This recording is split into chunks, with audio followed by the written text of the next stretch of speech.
It was a nightmare for Mike and April McDuff. The doctor told me that, nothing else they could do about it. Mike, a healthy grandfather in 2012, was diagnosed with ALS, or Lou Gehrig's disease. It's fast-moving and incurable. Just 1 year later, Mike had a feeding tube and couldn't lift his hands. I had his 5 children come to the house basically to celebrate Mike's life and say goodbye to him. And I never dreamed that really, at this point in time, a year later, that he'd even be still alive.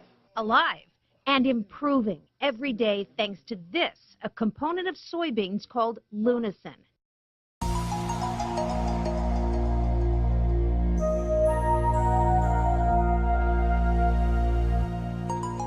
I'm Dr. Rick Bedlack, Associate Professor of Neurology here at Duke University.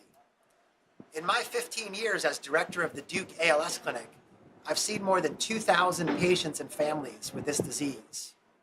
It's never an easy thing to watch. It's hard to watch someone that you love have such a big barrier in their life to not be able to do all the things that they want to do. And I think a big part of that is, Chris is a really awesome daddy. And not being able to hug your children and play with them, ride scooters with them, all those things that, you take for granted each day. He doesn't have that luxury. Unfortunately, in spite of 100 years of effort, scientists have not found a way to significantly slow, stop, or reverse this disease.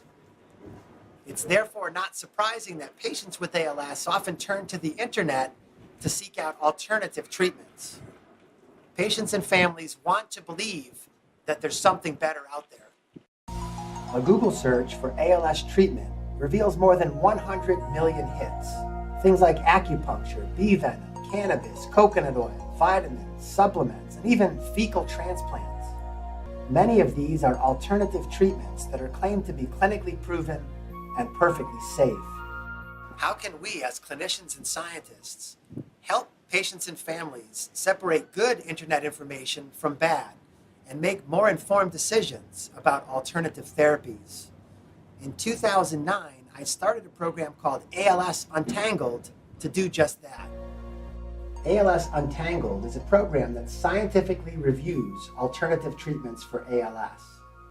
Patients and families submit the names of alternative therapies they are considering and then vote for the ones they most want to hear about.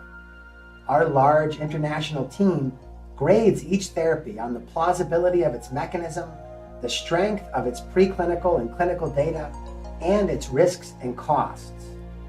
Our goal is to empower patients to make more informed decisions about their ALS care. So what about Mike McDuff, the patient from the clip? After a lengthy review, our team concluded that Mike really does have a form of ALS and is getting better. Also, that Lunazynę has a plausible mechanism and appears reasonably safe. We published our findings and are now planning a small pilot trial in 50 more patients. It's important for us as clinicians and scientists to listen to our patients and to keep an open mind. The cure for ALS is out there somewhere. I believe the fastest way to find it is through responsive, optimistic, and respectful collaboration. I believe the truth is out there, but it's not always easy to find. I believe the answer is out there, but sometimes it's not easy to find. I believe the truth is out there, but it isn't always easy to find. I believe the truth is out there, but it isn't always easy to find. The truth is out there, but it isn't always easy to find.